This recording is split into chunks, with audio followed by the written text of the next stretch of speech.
November 1944. An interrogation room outside Metz, France. The German officer sat down across from Patton without being told to, not nervously, not defiantly. The way a man sits when he has decided the rules of a situation no longer apply to him.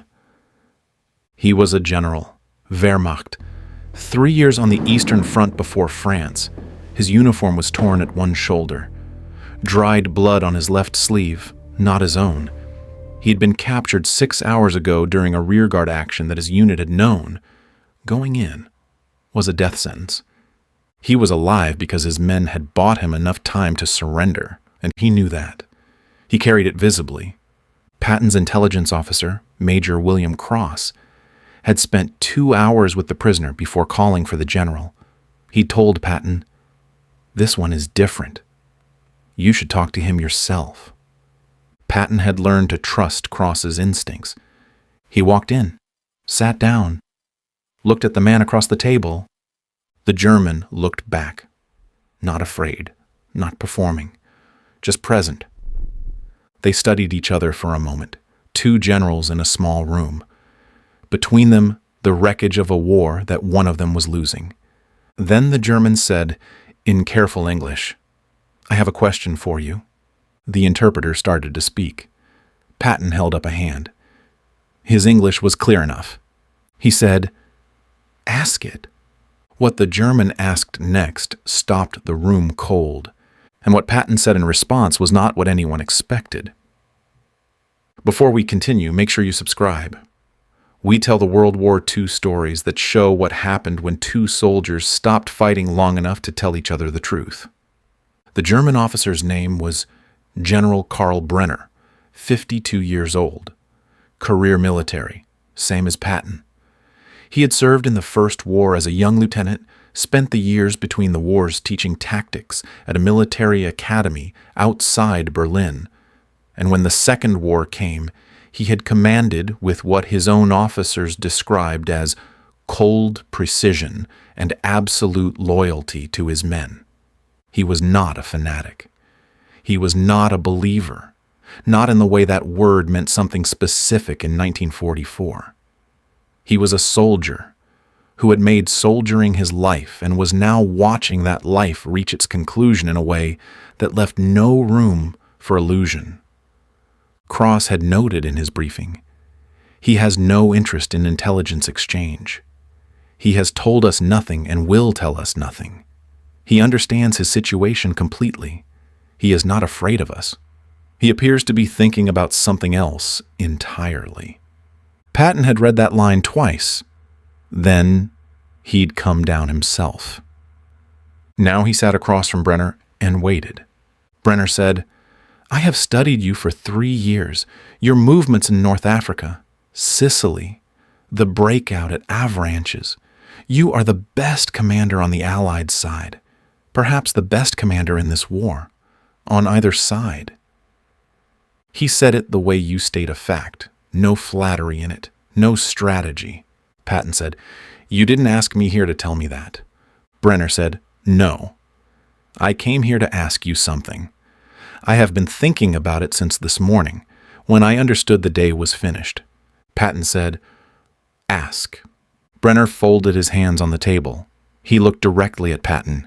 He said, "If our positions were reversed, if Germany had landed in America, if we had pushed your army back to the last cities, the last rivers, the last roads, if everything was lost and everyone around you knew it was lost,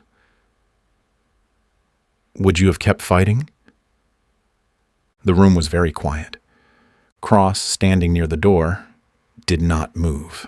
The interpreter looked at Patton, uncertain whether to speak. Patton said nothing for a long moment. Then he said, "Why do you want to know?" Brenner said, "Because I need to understand whether what I did was weakness or sense. My men died this morning so that I could surrender. I chose to surrender because I calculated that further resistance was pointless, that it would cost more lives for an outcome that was already determined. I want to know if you would have made the same calculation, or if you would have fought until there was nothing left." Patton looked at him. He said, "You're asking me to judge your decision." Brenner said, "I am asking you to be honest about your own." Patton stood up. He walked to the small window in the corner of the room. Outside, the gray November light of France, the sound of trucks, the ordinary noise of an army that was winning. He stood there for almost a full minute. Cross watched his back and said nothing. He had seen Patton think before. This was different. This was a man being asked something he had never been asked directly, and was deciding whether to answer it directly back. Patton turned around. He said, "Sit down. I'm going to answer your question, but first I'm going to tell you something about myself that I have never told anyone in this room." Cross looked up. Brenner waited. Patton said, "I have been afraid of exactly one thing in this war, not dying, not losing a battle, not the decisions that get men killed. Those things I can carry." He paused. "What I have been afraid of is this: that the war would end before I had done everything I was capable of doing, that I would run out of war before I ran out of myself." That sounds like arrogance. It is arrogance. I know what it is, but it is also the truth. Brenner watched him. His expression had shifted. He was listening. The way you listen when someone is saying the thing you came to hear. Patton said, "A man who feels that way about war, do you think he would surrender? Do you think he would look at the numbers and make the rational calculation and lay down his weapon and sit across a table like this?" He let the question hang. Then he said, "No, he would not. I would not.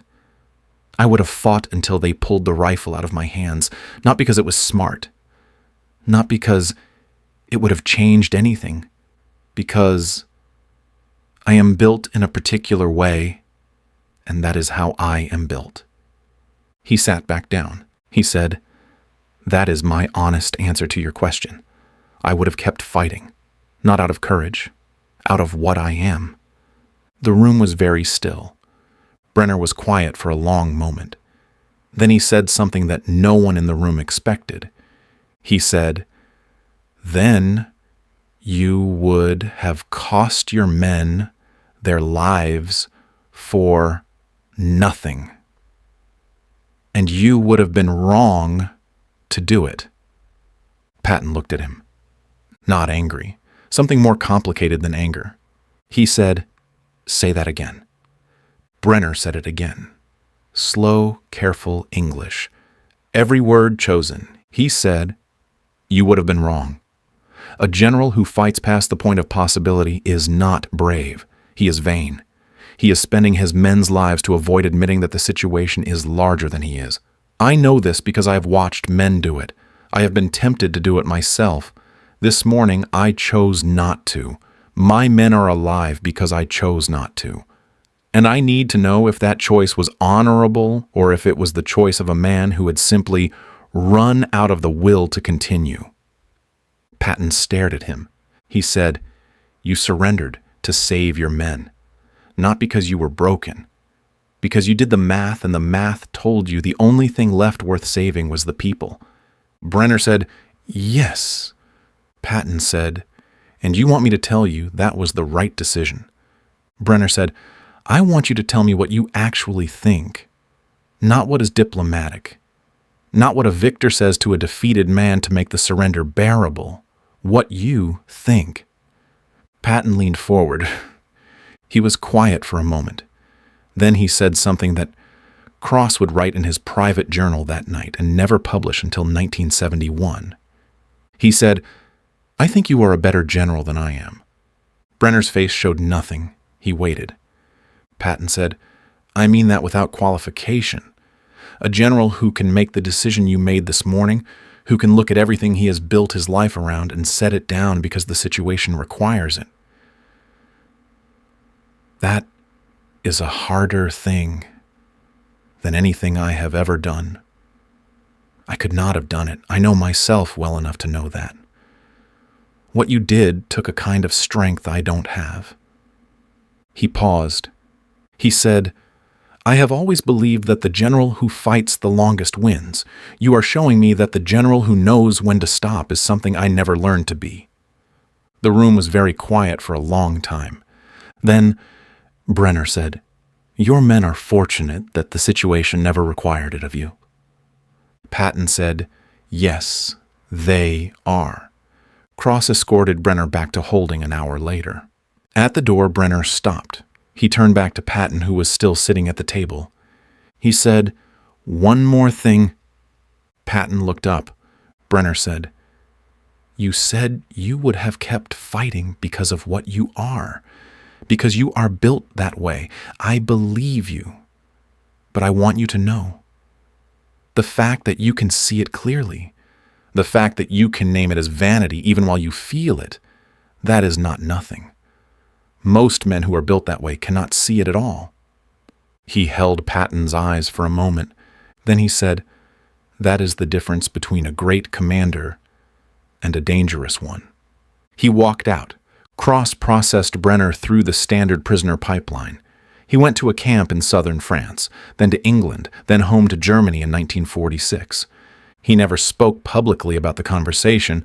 Cross's journal, when it was partially published in 1971, was the only record of what had been said in that room. Brenner died in 1963. A schoolteacher by then, like so many of them.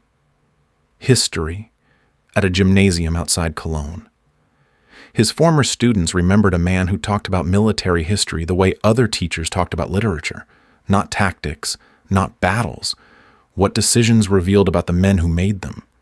He reportedly told his students every year, "The hardest question you will ever face is not what to do when you are winning. It is what to do when continuing to fight costs more than stopping." Most people never find a good answer. Some of the best people I ever knew got it wrong. He never told them who those people were. Patton never mentioned Brenner publicly. The interrogation report was routine. No names, no remarkable intelligence obtained, standard notation. But Cross, in the journal entry from that night, wrote something that stayed with every historian who later read it. He wrote, "Tonight, I watched two generals sit across a table and do something I have never seen two soldiers do in 2 years of war.